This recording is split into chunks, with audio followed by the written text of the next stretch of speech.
Hey guys, welcome back to Dork. My name's Paul, and this is our Fizban's Treasury of Dragons series. Do you want more D&D and Fizban's content? Then hit that subscribe button and the notification bell. Every subscriber helps to build and support our channel, and we are extremely grateful for each and every one of you. Now though, it's time to grab your dictionary as we learn how to spell Draconic... hang on. No, I've gravely misread that. We're looking at Draconic spells today, as we see what Fizban's has given us.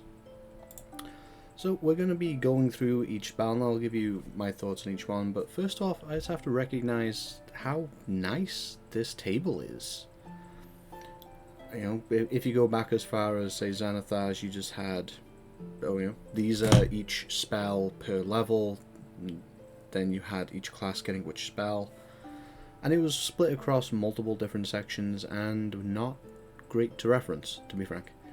And here we have a nice breakdown by level, school, whether it requires concentration or it's a ritual. None of them are ritual spells, but that is a promising field for future spell releases. And the class. This is a nice, easy way to reference the spells in the book. And it would make certainly meteor supplements, like an everything book, be a lot easier to pass through and see at a glance what there is for the type of character you want to play. So straight off, a very good start. Now we are starting with a Shardalon's Stride, and that is a rather cool picture if it is not really saying what the ability does. That's more of a gentle saunter. Now this spell does have some potential for the type of spell it is, but it does have some problems in my opinion. So it is a 3rd level spell, and it takes a bonus action to cast. It only has verbal and somatic components, and its concentration up to a minute. Whilst under the effects of this spell, your speed increases by 20 feet, and you don't provoke opportunity attacks by moving. When you move within 5 feet of a creature or an object that isn't being worn or carried, it takes 1d6 fire damage from this trail of heat that you're now emitting. A creature or object can only take this damage once per turn. At higher levels, when you cast this spell, so when you use a spell slot of 4th or higher, it's going to do an additional d6, and you're going to get an additional 5 feet of movement. So this is great as a skirmishing kind of spell. However, I find this is a little too high up in the levels. So we can see from our handy dandy table right here that artificers, rangers, sorcerers and wizards are going to get this spell. So half of the classes are not going to get this spell until 9th level. And just being able to zip around like this, it feels like maybe they could have pared back the effect and had it come in at 2nd level. Maybe reduce the speed increase to 10 feet or something like that. And the other thing that you really need to bear in mind is that there is no deliberate targeting. When you use this spell, you are liable to damage not only your party members, but if your DM is devious enough, as we all aspire to be, you will set the place you are fighting on fire. Which might be what you're going for, might also make things drastically harder for everyone involved. It's a very fun, thematic spell. I just think if you were playing an artificer or a ranger and you were looking forward to this, it doesn't feel great. And if you were a sorcerer or a wizard, you'd really want to play some kind of... well, you wouldn't necessarily have to play a melee character, but you would have to play a character with some sizable huevos in order to run back and forth so freely like that. Whilst this doesn't stop opportunity attacks from taking you... well, whilst it does stop opportunity attacks from taking you down, that doesn't stop an enemy from preparing, readying an attack for when you come close if you do this too often. So just bear that in mind. Next up, we are jumping up to 7th level with Draconic Transformation. This is another bonus action, and it is verbal, somatic, and material. You're going to need a statuette of a dragon worth at least 500 gold pieces, but if you're feeling like you want to be a little bit extra, you can go above that, of course. It is concentration for up to a minute, and you're going to get some varied benefits that make it a bit more dragon-esque. So you're going to gain blind sight up to 30 feet, which is it's a great benefit. 30 feet is perfectly reasonable. This is a 7th level spell, and only because it's a 7th level spell, there's a little part of me that's going, 30 feet? Is that it? But this is a great addition, especially if you're fighting invisible creatures. You will gain a breath weapon, which is a absolutely massive 60-foot cone, and anyone that you breathe on must take a dexterity saving throw, or take 6d8 force damage on a failed save, or half as much on a success. So presumably you are turning into some form of gem dragon. And finally, incorporeal wings sprout from your back, and you gain a fly speed of 60 feet. So, pretty standard for a fly speed from a spell. The breath weapon is absolutely huge, and whilst that gives you a lot of range, a lot of potential targets, it also can be a little problematic with not hitting your allies. Blindsight's great. Overall, this is a nice spell. It's a great spell. I do find myself looking at it and thinking, 7th level. It feels like maybe this could have come in at 6th, perhaps, or it could have had just a little bit extra in there. Perhaps something along the lines of a frightening presence alternative to the breath weapon. But overall, a solid spell. Next up is Fizban's Platinum Shield. This is a 6th level abjuration. Oops, I did not tell you who gets that, did I? So, Draconic Transformation is a druid, rather fitting, sorcerer and wizard spell. And our next Fizban's Platinum Shield is just a sorcerer and wizard spell. So, another bonus action spell, which makes all of these really usable. You're not eating up your action too much. It's got a range of 60 feet and is vocal, somatic, and material. You're going to need a platinum-plated dragon scale worth at least 500 gold pieces, and you don't have to necessarily find a platinum-plated dragon scale. Just any old dragon scale and dip it in platinum, I imagine, would do just fine. It is concentration up to a minute, and this is basically a protective buff. So you choose one creature of your choice. It can be yourself. That creature spreads dim light out to 5 feet and gains the following benefits. They have half cover, which this handy dandy hover feature will tell you is +2 to your AC and Dex saving throws. And they will also benefit from evasion, which is very, very nice, and have resistance to acid, cold, fire, lightning, and poison damage, which I wish I could just sum up as elemental damage. But for completeness, I really shouldn't, and is getting up there with proficiency in the number of things I have to repeat. As a bonus action, on your subsequent turns, you can move this defense around different targets, and it's a solid defense, don't get me wrong. There's a lot of benefit here, and half cover means that this is just generally nice. The +2 AC from half cover is about equivalent to casting Shield of Faith on somebody. However, I end up feeling that this is an overly specific spell to some degree. This is very clearly protecting somebody from a dragon's breath, and whilst you want to have draconic themed spells, that's the whole point of the book, in an actual game a dragon's not really breathing on you that much. Once, maybe twice if you're unlucky in an entire encounter. So I just feel like this is a little bit overly specific. If they had bumped the time up to 10 minutes so you could potentially get some more use out of those features, that would have been more ideal. But as it stands, I feel that this is a cool spell, a thematic spell, and an overly niche spell. Moving on to Nathair's Mischief, heading over to the fairy side of dragons.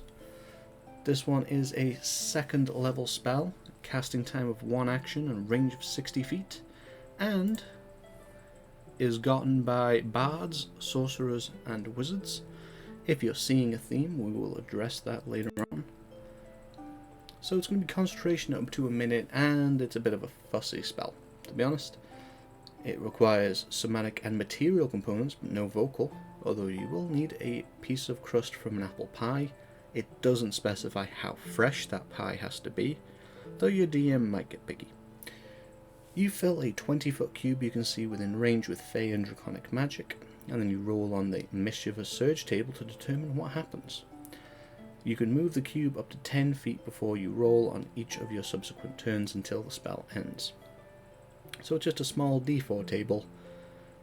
First one, you make everything smell like apple pie, and they have to make a wisdom saving throw or be charmed by you until the start of your next turn. A 2 will give you bouquets of flowers appearing, and each creature must save against a dex saving throw or be blinded until the start of your next turn. A 3 is a wisdom saving throw, or they will have to be incapacitated by giggling, a la Tasha's, and use all of its movement in a random direction. A 4 will make it difficult terrain until the start of your next turn. Okay, so it's fun, it's thematic, and if you like playing a wild magic sorcerer, you'll probably like this. If you like playing a bit of a zany bard, you'll probably like this. I don't think it's really that good, and I think it's rather fiddly. Anything that's going to have you rolling on a table round after round is liable, even if it's a d4, is liable to slow down the game. And the effects themselves, not great. I mean, if you get a 3 and they're incapacitated, great. However, they're going to use all of their movement and move in a random direction, which probably means that they're going to move directly out of the effect because of the effect. Likewise, difficult terrain, unless the environment is helpful, really blocking them in, difficult terrain's not really likely to keep them inside the area of effect. And with how monsters typically have higher movement speeds than PCs, 10 feet might not be enough to actually get them back into the effect. I think the ideal things here are blinded and charmed. However, until the start of your next turn, it would have been nice if it was until the end of your next turn. This is all flavour, not much substance in my opinion, but I think that there's a lot of potential to have fun with this spell. Which is what the game's all about, right? Next up is Railtham's Psychic Lance, and that is Bard, Sorcerer, Warlock, and Wizard. So this has a 120 feet range and is vocal only. Very useful if you have your hands full with a sword and shield, if you're going for that kind of gishy build. It has a casting time of 1 action, and this is interesting in that you not only get to target something you can see, but if you know the creature's name, you can target it even if you can't see it and it's just within range. And that really opens the door, I think, to future use of true name mechanics, so we might see more of that coming in future. And it lets you really reward characters like a Mask of Many Faces Warlock that might have infiltrated beforehand and learned the target's name, so that then they can really maximize things in combat afterwards. So as for what the spell itself does, it's an intelligence saving throw, and on a failed save the target takes 7d6 psychic damage, as every Bear Totem Barbarian is quivering a little bit right now, and is incapacitated again until the start of your next turn. On a successful save, the creature takes half as much damage and isn't incapacitated. You can upcast it, and when you use a spell slot of 5th or higher, you just get an additional d6 per spell level. This is a pretty great spell overall. It's got a giant range. It has that interesting naming tactic to circumvent, line of sight issues and cover. Incapacitation it's an okay debuff. It's not as good as stunning, but it's still going to waste an entire turn of the enemy. Generally, I think this is a really solid choice. The range of 120 feet, I think, is what really sells this. If this was more restricted to something like 30, then I wouldn't be so keen on it, but since you can do this from the same range that you can Eldritch Blast from, I think this is a really strong blasting choice with a little bit of a debuff mixed in. And this would go quite perfectly on a blaster alongside with things like Fireball and lightning bolt. Next up is Rhymes Binding Ice, and you know, when you think there's only 7 spells and you think that'll be a good video, and you think that won't take long, well, sometimes we're all wrong. So, Rhymes Binding Ice is available just to sorcerers and wizards. We jump on. So, a burst of cold energy emanates from you in a 30-foot cone. Each creature in that area must make a con save or take 3d8 cold damage and be hindered by ice for a minute, or until another creature within reach of it uses an action to break away the ice. A creature hindered by the ice has its speed reduced to 0, and on a successful save they just take half as much damage and aren't hindered. This is really interesting in that the only hindrance is that their speed is 0. They're not incapacitated, they can still take their actions, they can still attack you if they're in range or use a ranged weapon attack or cast a spell. But from the wording of the spell at the moment, this might be errated later, they can't free themselves. It very specifically says until another creature within range of it uses an action to break it away. And since there is no repeat save, if they fail their initial save, then they're effectively stuck in place. That's actually a really great spell. Being a 2nd level spell, it comes online early enough that it'll be relevant. 3d8 cold damage is a decent amount of damage to do. And being a 30-foot cone, you could potentially immobilize an entire encounter if you get very lucky. And the DM gets very unlucky. And that's overall just a great spell. Very, very happy with that. And I accidentally clicked on a thing. There we go. I'd say overall that's probably one of my favourites so far, and can we just appreciate the artwork here? Yeah, that's badass. And finally, we have Summon Draconic Spirit. This is in the same vein as the Tasha's Cauldron of Everything summon spells, where instead of summoning a small horde of things, you summon one really beefy thing. In this time, it's vaguely dragon-shaped. It's a 5th level spell, it's going to take an action, and it has a range of 60 feet.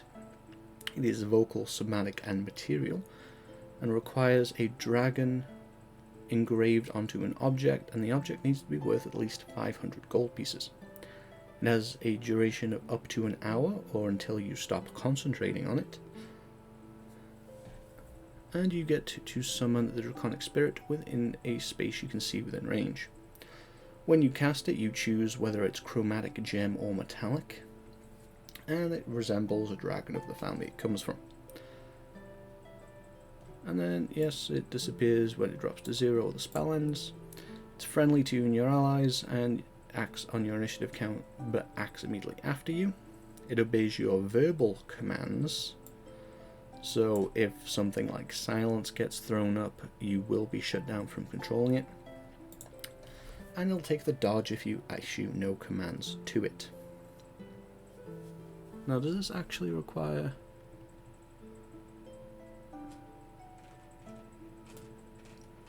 I initially thought that this required a bonus action to command, but no action whatsoever, and that's really good. So this stat block is more of a template rather than anything.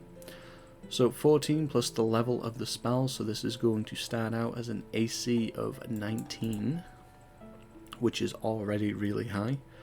50 plus 10 hit points for every level above 5th, so realistically you're going to start at 50 hit points.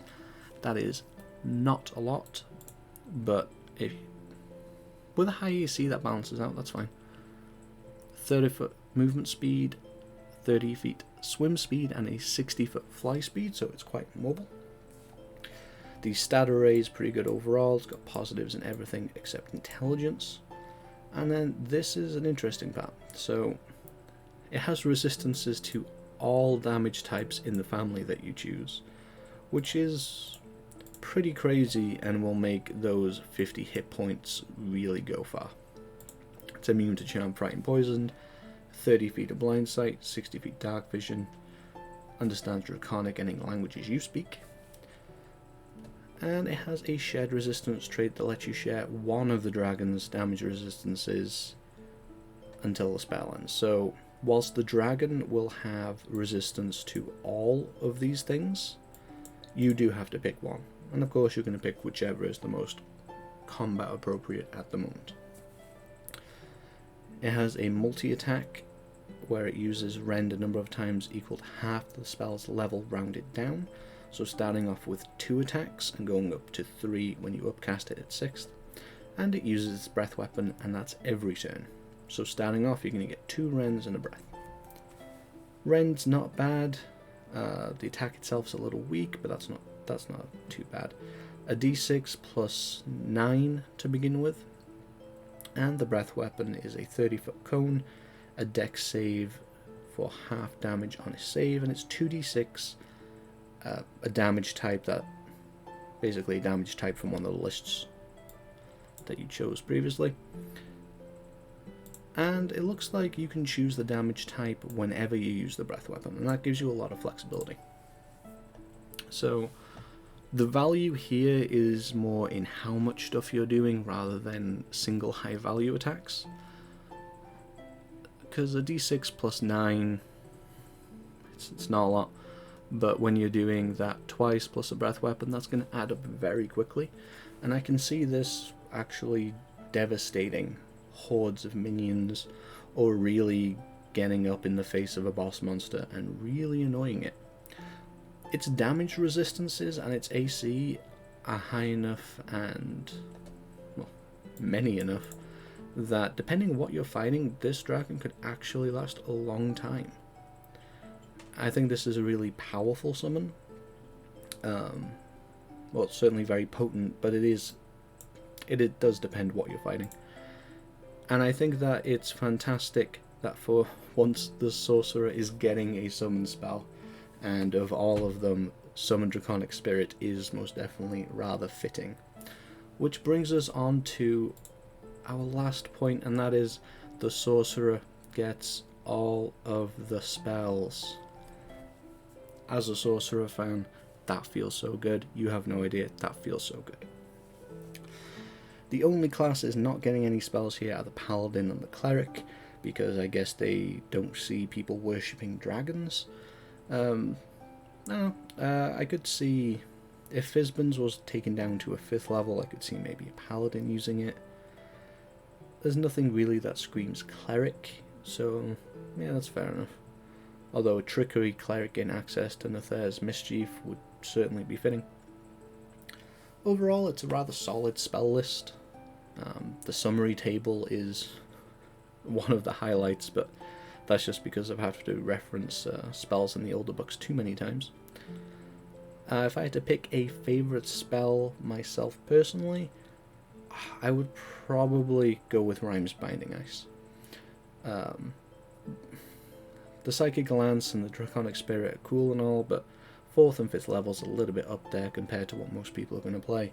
I feel like Rhyme's Binding Ice is effective, thematic, and it comes online early enough that you're going to be able to actually use it and have fun with it for a while before the game ends. And it's useful enough that you're going to still want to keep using it even after you hit 5th, 6th, 7th level. But hey, that's just what I think. What do you think about the new spells and Fizbans? Do you like them? Do you think that they should have added more? Do you think that the Paladin and Cleric should have been added? It is a little odd that they were the only 2 left out, but I can see why. But do you understand? Do you agree? Let us know in the comments section down below. Why not join our Discord server? There'll be a link for that in the description. And if you are a budding artist looking to get your art on display, then shoot us an email. Email will also be in the description. Whilst you're down there, hit that like button, and if you like this video, if you want more Fizbans and 5e content, hit that subscribe button and notification bell. If you want your next fix straight away, then if I've done things correctly for a change, the video should be appearing on screen now. But until next time, I've been Paul, and I'll see you next time at the Forge.